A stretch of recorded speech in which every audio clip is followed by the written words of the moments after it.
Welcome to the Wisdom Window on Strong Island Radio. The Wisdom Window is your portal to timeless knowledge and understanding. Join us each episode as Maddi and Marianne Franzese examine ancient and current wisdom traditions and apply these teachings to today's unique challenges. So let's get started and welcome your hosts, Maddi and Marianne. Hello, everybody. Thank you for joining us. I'm Maddi and I'm here with my co-host, Marianne Franzese. Hi, Mare. Maddi. And welcome to the Wisdom Window with our very special guest today, Kay Olan. Kay, if you were listening last week, you know is Mohawk Wolf Clan. She's a storyteller, a Wisdonkeeper, and a former third grade teacher. Also, she used to teach here on Long Island where we all live. And she has some very special things planned for us today. Some stories that come from now, from the modern world. A lot of times folks think that Native American stories are only reference things that happened long ago. So we're really thrilled to have Kay here with us today to tell us some of the things from her own culture that have been really important in the last few years. Welcome, Kay. Thank you for being here. There you go. Nice to be here. So good to have you again. Just a little clarification. I taught first and second grade. Oh, first and all these years, I thought it was third for some reason. Oh, 1 + 2, Maddi. You added it up. Oh, so Kay, the last time you were here, we ended with you beginning to talk a little bit about the Strawberry Festival, and could you just give us a little more information about that? Yes, I'd be happy to. I guess I'll start at the beginning. That's a good place to start. Right. Long ago, there in the Mohawk Valley, there were many Mohawk villages. And there was one in particular that was located on the north side of the Mohawk River, between what is now Palatine Bridge and Fonda, New York. And what happened was, after the Revolutionary War, George Washington ordered the destruction of Mohawk villages and other Haudenosaunee villages and food stores. And so many indigenous peoples left their traditional homelands. The people that were located at that particular village that I was just mentioning, some went north, some went west. Some just went into hiding, into the hills and the valleys. And that particular piece of land where that village was located fell into the hands of a man named Jellis Fonda, Jelles Fonda. And yes, he's a distant ancestor of Peter, Henry, and Jane Fonda.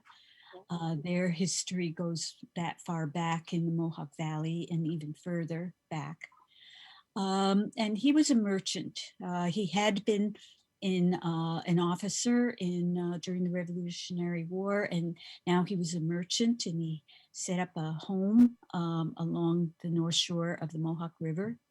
And that home changed hands over time. Other families owned it. It was a working farm until about 100 years ago.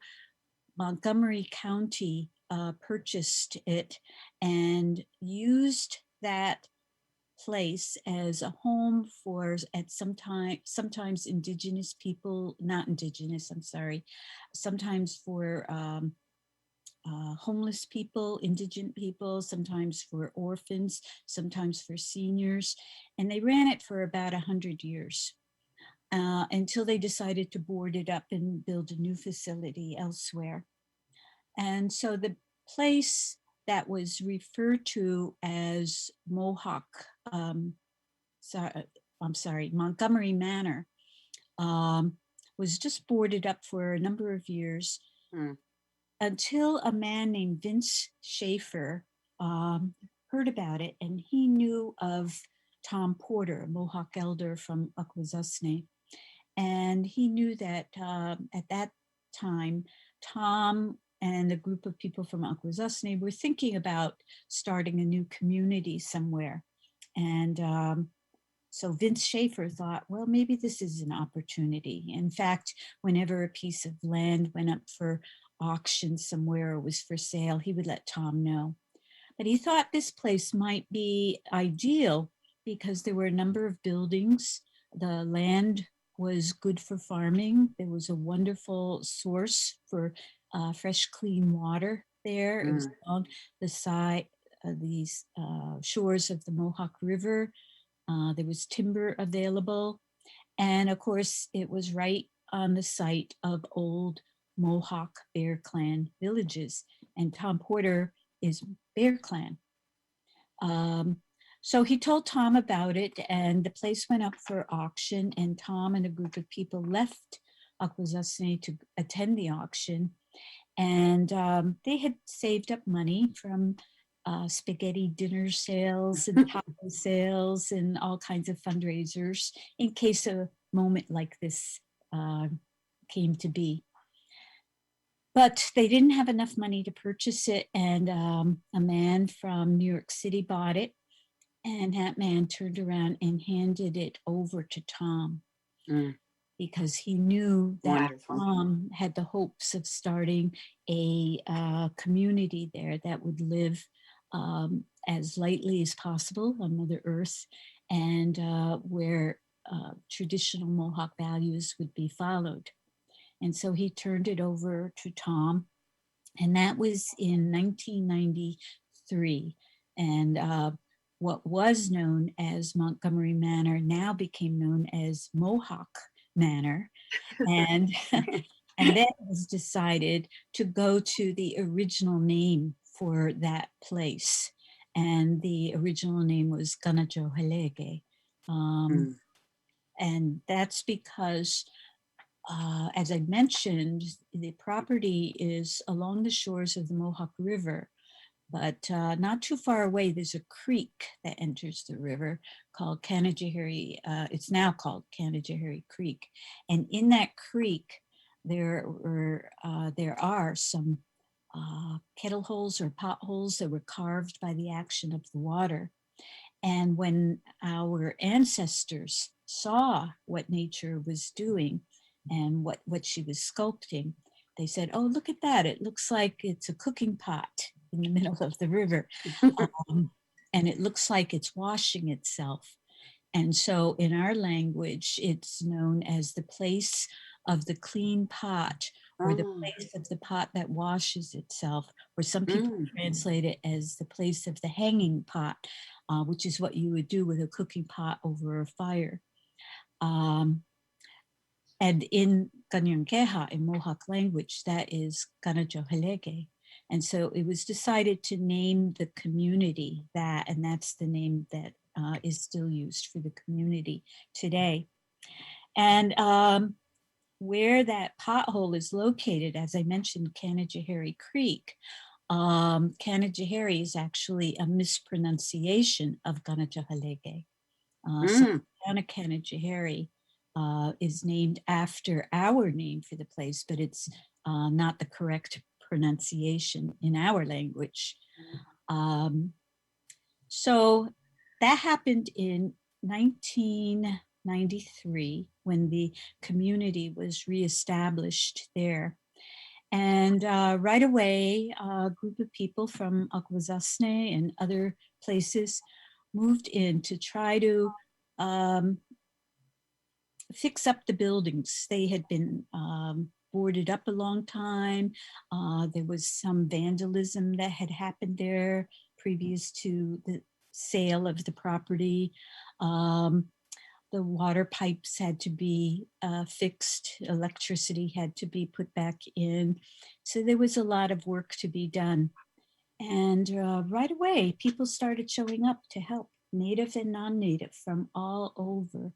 In fact, when Tom and a group of people first arrived, they saw a man out on a lawnmower mowing the grass, and he was a local person that was out there interested to find out what was going to happen there, and he was supportive of it. In fact, there was a great big welcome home sign on the barn Oh, that the local people had put up.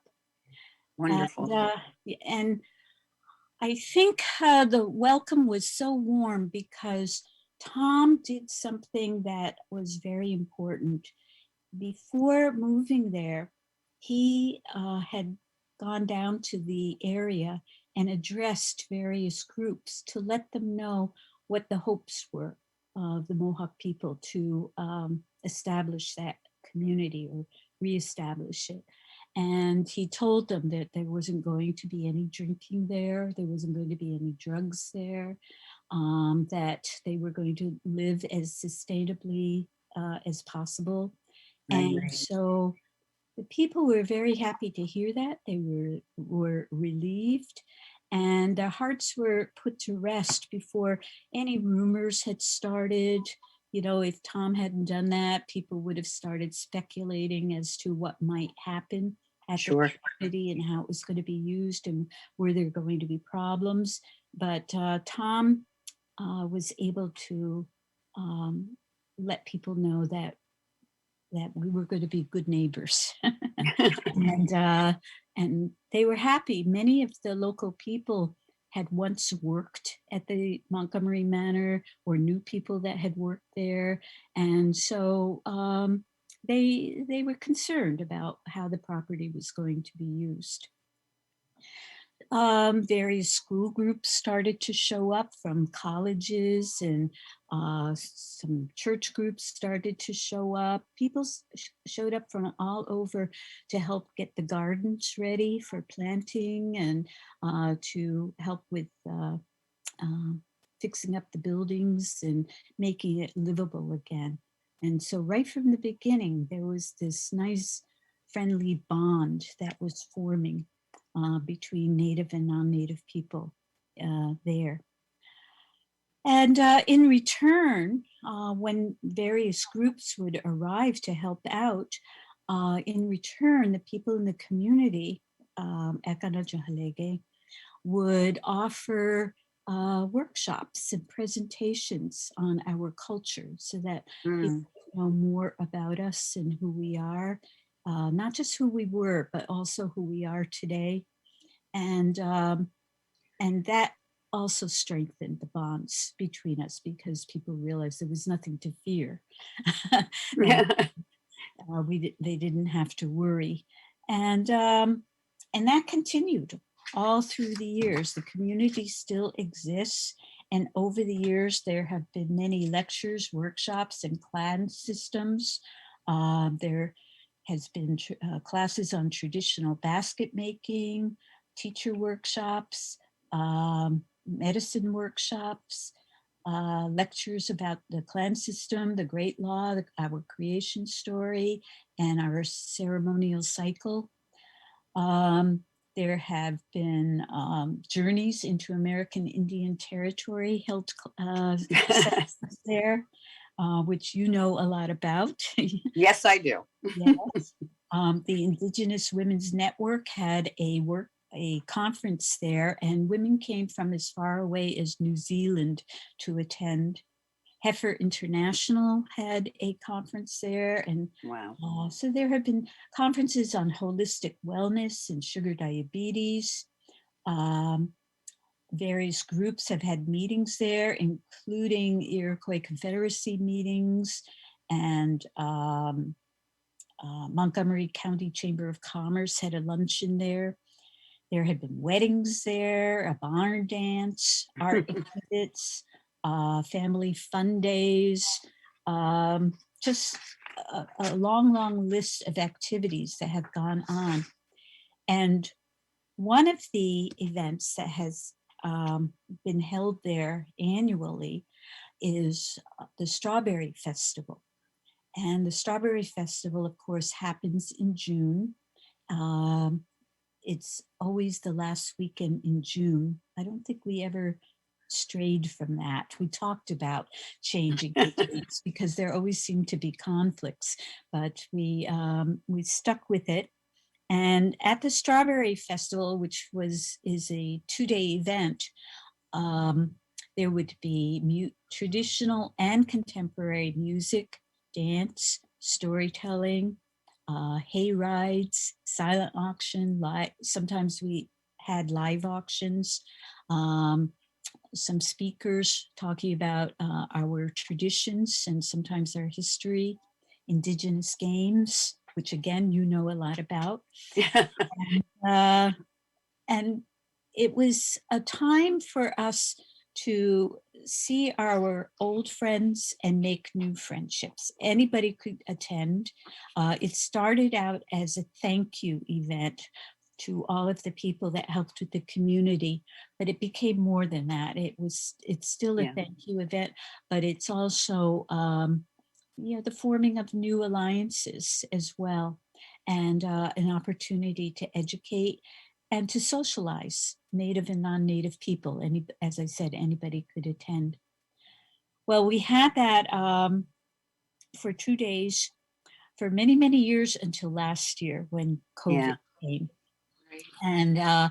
And then the community had to close down, and it's still closed to events until we can figure out what's going on with COVID. Hopefully, things will resume afterwards in terms of events. But last year, the community decided to have an online Strawberry Festival. And so there was music online and a silent auction online and other events. And I think it was on Facebook. And you can check out Facebook to find out what's happening with the community, to see if there are any online events that are going on. So this year it's going to be online again. And you can check out, I'm just going to mention the website real quick, is Mohawk Community, one word, mohawkcommunity.com, or I think it's also mohawkcommunity.org. I think they own both now. But I know it's mohawkcommunity.com because Bob, my husband, just checked it recently. And I really think that this story is so important because it serves as a model for what we should be doing today, to bring people together as opposed to keep people divided. And it's just a beautiful history. And Ghana-Johalege, of course, is a beautiful and wonderful, and to me, magical place. And the Strawberry Festival is an amazing event to really experience all aspects, like you said, old and new aspects of a particular Haudenosaunee culture, a particular Native American culture, although very often you have people that are non-Native performing there and even from other Native American groups, right? That's true. It's a very open event, and our visitors, again, are Native and non-Native. Participants are Native and non-Native. And yes, we've had people from many, many indigenous nations. And one of the reasons we have the Strawberry Festival is to not only for everybody to get together, but to raise funds to keep the community going, which of course becomes more and more expensive, from year to year. And one of the most important endeavors of the community is the language immersion program.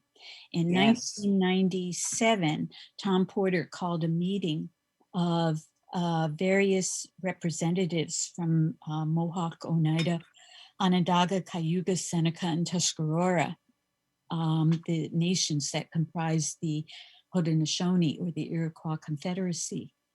And at that meeting, we talked about the state of our indigenous languages at that time. And of course, there was great concern because there were fewer and fewer speakers, and many of the fluent speakers were older. And so we weren't going to be able to tap into their knowledge much longer. And so it was decided at that meeting that Ganajahalege would start offering Mohawk language immersion classes. And that happened, it started in 1998 and it continues to this very day. Last year, of course, it went online. Right. And it happens in the summer.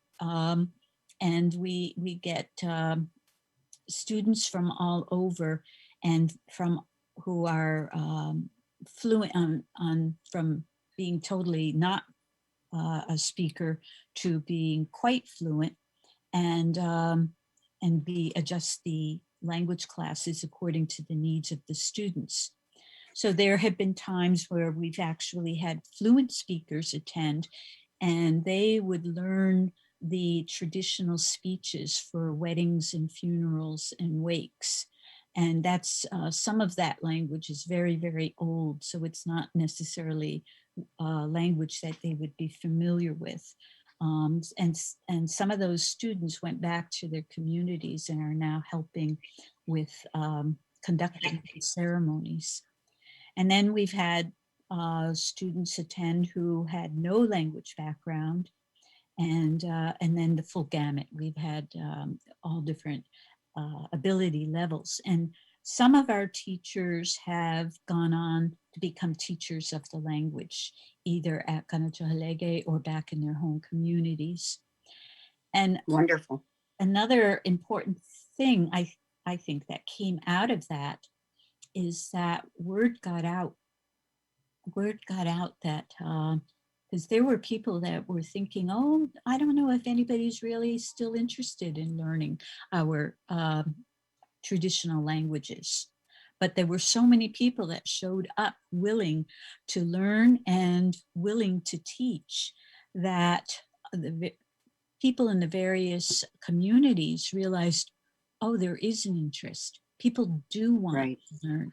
And maybe we'll starting our own classes as well. And so I think I like to think that Ganajahalege was an inspiration to many Indigenous groups to start their own programs as well. Right. And without language, people lose their culture.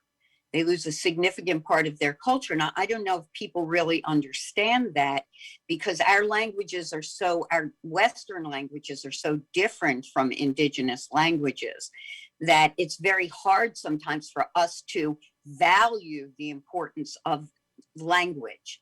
Even looking at our own cultures within the Western world, to say that each culture should retain that language, because that language has everything to do with describing what it means to be Mohawk or French or Italian or Mexica or Cheyenne. Or I remember when our Cheyenne dad was asked, he was weirdly enough asked by the US government a few years ago, about 15 years ago, the US government, which had attempted to take away everybody's language back in the late 1800s with the boarding schools and other processes, asked him to bring back the languages. And he went to the Smithsonian with his son Craig and recorded. They're both singers, war both singers. Craig is still alive, Moses has passed away, and recorded many, many, many songs. And at the same time, though, the government wanted him to learn phonetics in order to write down the language. And he said, I'm not going to do that. He said, I'll teach it the way I teach it to our children, and you'll have to pick up on it. I'm too old to waste all this time learning how to write things in the way that linguists write things, So it's still this interesting, and what I'm glad that Indigenous people have realized, both you, the Cheyenne, and everybody else, is that if you want your languages to survive, you can't depend on the US government to back that up. You're just going to have to do it yourself.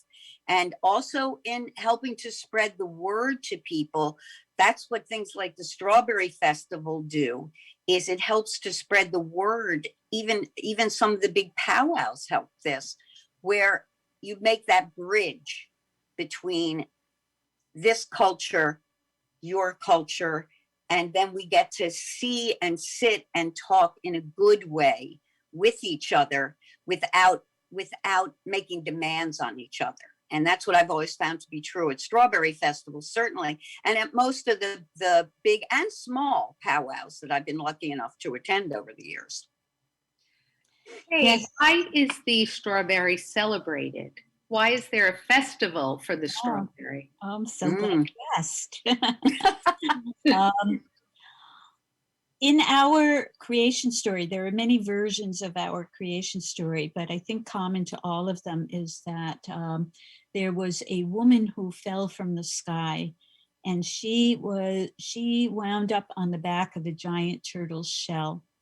And the various creatures of the water brought her dirt to put on that turtle's shell. And she sang and she danced, and that dirt multiplied and the turtle shell grew until it became what we call Turtle Island. And when she had fallen from the sky world, she had grabbed some seeds from the tree of life that was in Sky World. And as she sang and danced, she dropped those seeds in her footprints, and she covered the seeds with her feet. And they started to grow immediately. And later on in the creation story, when she passed away and she was buried on Turtle Island, from her body grew corn, beans, and squash, which we refer to as the three sisters. Right. And there's the staples of our traditional diet. We ate other things as well, but they were a staple. And from her head grew tobacco, which is what we use to communicate with the Creator. And from her feet grew strawberries. And so the strawberries, which we also call the big medicine, because it's the first berry to ripen.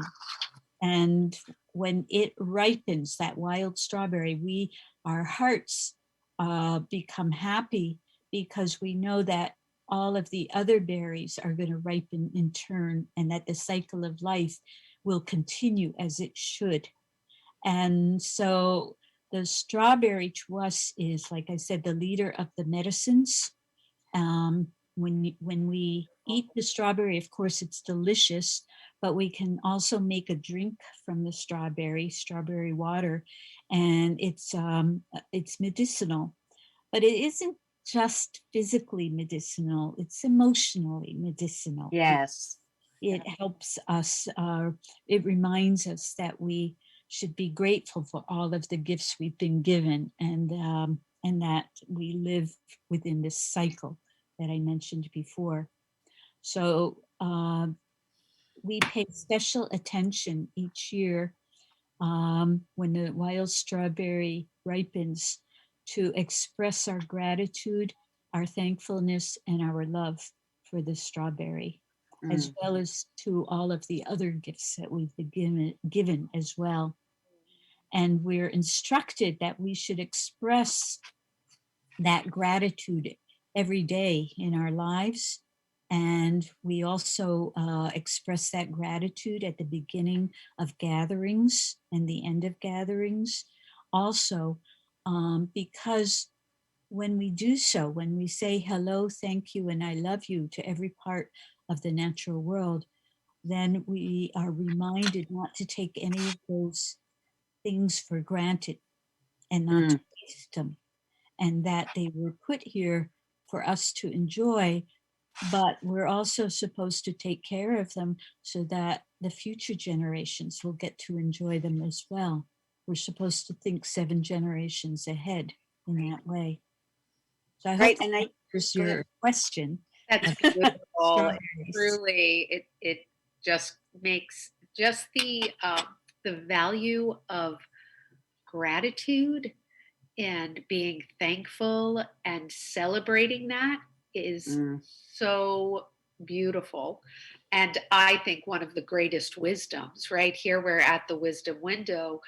If we can just hold that simplicity of the greatest medicine is drinking in that strawberry, which represents being grateful for this awakening of medicine and care for each other, right? The rest Exactly. of the day. Exactly. And we're taught also, to do the same thing every time we take a drink of water, and every Mm. time we eat whatever it is that we're eating, and every time we take a wake up in the morning and we're able to breathe and move, that we should be expressing our gratitude for all of those things as well. There's no separation between us and the natural world. And we were put here to be caretakers and not user-uppers. That's So true. the purpose. Yeah. And I think that's why in the environmental movement, so many people are looking, especially young people, looking to the teachings of the indigenous cultures around the world. And I know, one of the things that Marianne and I both love is the teaching from the Haudenosaunee about before we make a decision, we have to consider how it will affect the next 7 generations, whether that's a personal decision or a clan decision or a national decision or an international decision. This is the way that we should be viewing the world. And I know that this responsibility, I actually talked once to a friend who is a physicist, and he's an astrophysicist. And I was talking about this philosophy of considering the next 7 generations. And he says to me, in that very scientific way, well, you don't know how to do, you can't predict what's going to happen 125 years into the future. And I said, well, 175 years into the future. And I said, well, maybe you can't, but you can certainly sit down and consider, if I develop an atom bomb, what does this mean to all of humanity for the next 175 years? You can certainly consider things like, if I develop an iPhone using conflict minerals, what does this mean to humanity? The fact that we don't even ask the question is part of what keeps us from connecting with nature and with each other. And I know there was a story that you wanted to tell, Kay, today that emphasizes coming together for the future generations. Yes, I'd love to share this story. I learned this story from the Hanadolans, Ray Fadden, who was the founder of the Six Nations Indian Museum in Onchayota, New York, in the Adirondacks. And actually, that museum is now changing names. It's going to become known, or is known, as the Six Nations Iroquois Cultural Center. And read about it online, and they're hoping to be able to expand the center soon, and it sounds very, very exciting. And it also is a place where Native and non-Native people go to learn, but also to communicate with one another and share. And so when Ray was alive, he would give people a chance to walk around the museum and learn. And then he invited people to sit down and ask questions, and he would also tell stories. And his son John continued that tradition, and now Ray's grandchildren are continuing that tradition as well. So I learned a lot of stories at that place, that wonderful place, and this is one of them. Long, long ago, there was a young boy that went into the woods just to enjoy the day. He could feel the wind blowing through his hair. He could hear the rustling of the leaves in the treetops. Every now and then he'd get to see some little critters skitter by, and he could hear the songs of the birds. And it was just a wonderful day. But after a while, he got tired, and he decided to sit down at the bottom of a hill to just rest for a few moments. And when he sat down, he closed his eyes, but as soon as he did that, he heard a great ruckus coming from the other side of the hill, and he couldn't imagine what was making that noise. So very quietly and very carefully, he crept to the top of the hill and he looked over. And what he saw was a great big black rat snake curled almost in a circle. And in the mouth of that great big rat snake, there was a bullfrog. That snake was in the process of swallowing that bullfrog whole because that's what he needed to do to survive. And he had that bullfrog by its back legs. So the head of the bullfrog and the front legs of the bullfrog were sticking out of the snake's mouth. And that bullfrog was trying desperately to get away. But as the boy watched, he noticed that the bullfrog was slowly but surely disappearing down the throat of the snake. And he felt bad for the bullfrog. So he said to the bullfrog, "Why don't you do to the snake what the snake is doing to you?" And the bullfrog noticed that the snake's tail was right near his mouth. And he didn't know what else to do. He didn't have a lot of time to think about it. And so he grabbed hold of that snake's tail. And as the boy watched, that bullfrog started to swallow the snake. And that snake was disappearing down the throat of the bullfrog. But at the same time, the bullfrog was still disappearing down the throat of the snake. And the circle that they made was getting smaller and smaller until there was nothing left. They swallowed each other up. And so they say that might have been a story that the peacemaker told the people to convince them to stop fighting with one another. That he said, if we keep fighting with one another, we'll swallow each other up. And what will be left for the future generations to enjoy? He said, we have to stop fighting. We have to start figuring out a way to live together as a family under one roof on Mother Earth. And that's I love that. I love that story. It is an amazing story. And for listening to it today, one of the things that struck me is the outside interference in a natural way, right? The rat snake was doing what it needed to do to survive, which I love that in your telling. And then the influence of this outside boy coming in and planting an idea that just went against it all. So for some reason that struck me today, to be careful and aware of certain influences that come from the outside, and whether or not it is in fact sound advice. Great observation, Mary. I've never thought about that in all the times I heard that story. It's like, hey, listening to you is a gift. It really is. Beautiful. And you spoke about language earlier. Do you also tell your stories in your native language? Do you ever get the chance? I'm not a fluent speaker. I'm a student. I did take classes at Gamachohalege, so I try to incorporate some language into the stories when I can. Yeah. And I also wanted to mention that the Akwesasne Freedom School, located at my reservation, also is working very hard to teach their students our language. They teach all of the subjects, but in the language and within a cultural context. And they're going to be having an online fundraiser probably the end of the summer. I don't think they've set a date yet.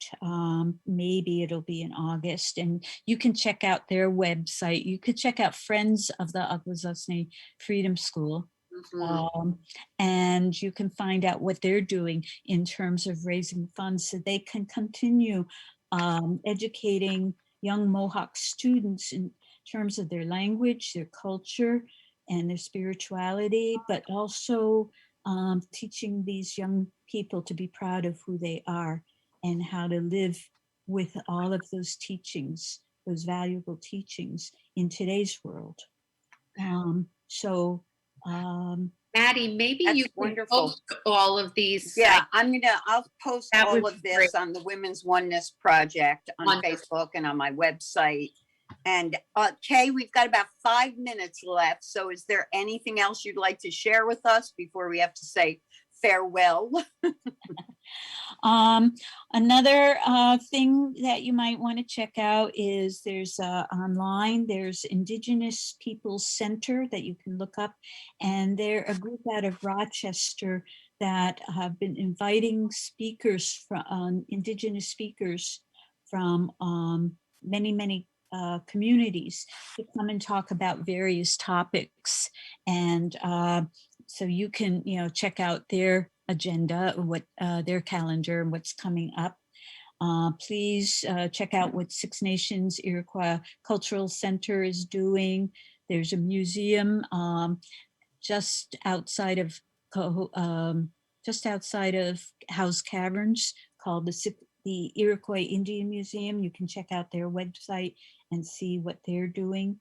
And there's a couple of books I wanted to mention too. Tom Porter's got a book called And Grandma Said, Iroquois Teachings as Passed Down Through the Oral Tradition, which is wonderful. And it sounds like you're right in the room with him when you read the book. It's written in his voice. There's another book called Free to be Mohawk, Indigenous Education at the Akwesasne Freedom School by Llewellyn White. And it talks about what the Freedom School is trying to do. Right. And I think it's very important for those of us and the newer generation that's interested in expanding the rights of Indigenous people to take the time to go talk to them, to not just assume and to not just look at it as a political endeavor, but go out there and get to know people, go listen to these books, or if you're, or read these books, go to these lectures, go to Ganajo Halege, go to the places that Kay has mentioned and the sites that she's mentioned. It's very, very important to hear from Native people themselves, as opposed to assume things or even assume that you're helping out when you could be actually not doing what people would like you to do. And we can only know that by building that bridge and respecting each other enough to listen so that everybody can be heard, as we say here at the Wisdom Window. So Kay, thank you so much for being with us. I can't thank you enough, and I hope you'll come back sometime in the future with some more stories. I know there are many, many more, and from today and from a long time ago, whatever, there's so many Native stories from your people that are relevant to everything that's going on in the world today. So thank you again for being with us. Nyawe Goa, thank you very much. Yeah, and thank Nyawagoa to you and for everything that you all are doing to have this happen. And I really raise a prayer that Strawberry Festival can be on premises this year. Yes. Oh, it won't be this year. But No, definitely not. Yeah, Okay. and there will be an auction and music, entertainment, storytelling. But all online. Online. Yeah. Okay, so we will look for that. Yep. Yeah. Everybody go to mohawkcommunity.com. So thank you everyone for listening. Thank you, Marianne, as always, and Kay. And thank you to Bobby. Thank you so much, Bobby Lacerra, and everyone at Strong Island Entertainment. So we appreciate you being with us as much as we appreciate everything else in nature, which we are a part of, as Kay has reminded us so beautifully. Have a wonderful, wonderful week, and we'll see you next Sunday. Bye-bye. Ona, until we meet again.